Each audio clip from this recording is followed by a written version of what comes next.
So I've been on a budget since before my baby was born, and it's not a fun thing when you have to tell yourself no, especially not fun when you have to tell your kids no. And the good thing is, if you're still in baby toddler stages, they don't really want for much. They don't really know the difference of them getting a big expensive thing or not.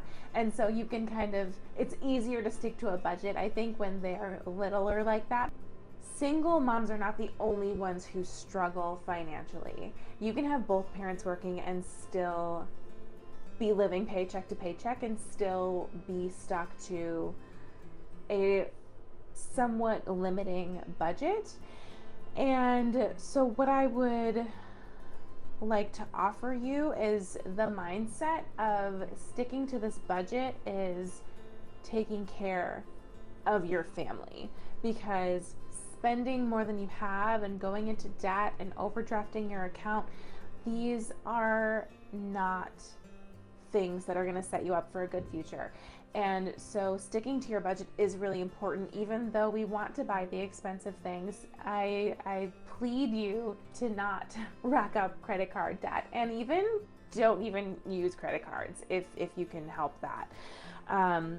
And I just want you to know that your feelings are valid when you have mom guilt around wanting to buy more expensive things or spending money on expensive vacations or experiences like seeing Bluey live or going away on a week-long vacation. It's just not in the cards for everyone, and that's okay. And it's also okay for you to feel sad about it.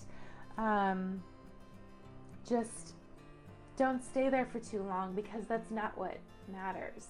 So if you're sticking to a budget and you include in your budget that you're saving for different experiences, then over time you're going to have the money there to go on those experiences, to go on those trips, to go to that concert, whatever it is. So if you're working that into your budget, it's not something that's never going to happen. Maybe it's something that you have to wait 6 months, 9 months, a year to do, and then you do get to do it. So this is not an always thing. It's just a right now thing. So you have things to look forward to in the future. And it can also, depending on the age of your kids, it can also teach perseverance and proper money management and all of that stuff. The big extravagant gifts and experiences, they're really fun. They're not what matter most to kids. What matters most to kids is connection with you.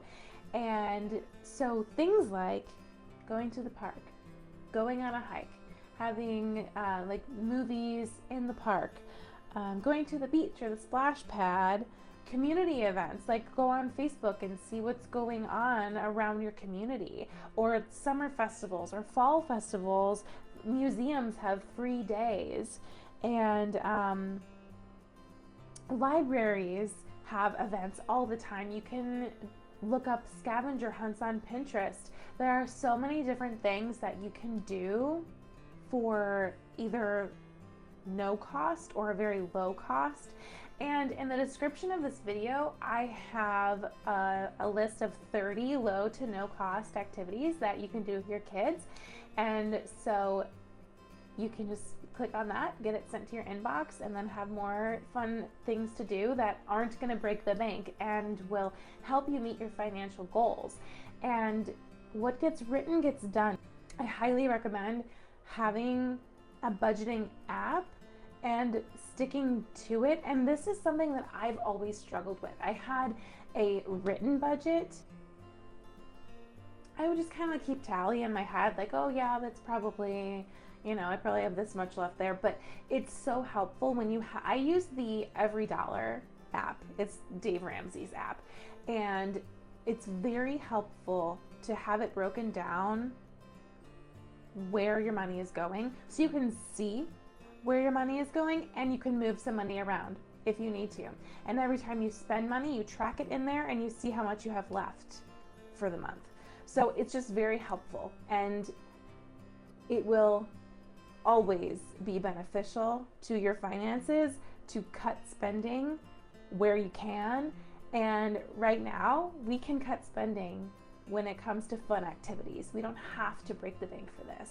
So I do hope this was helpful.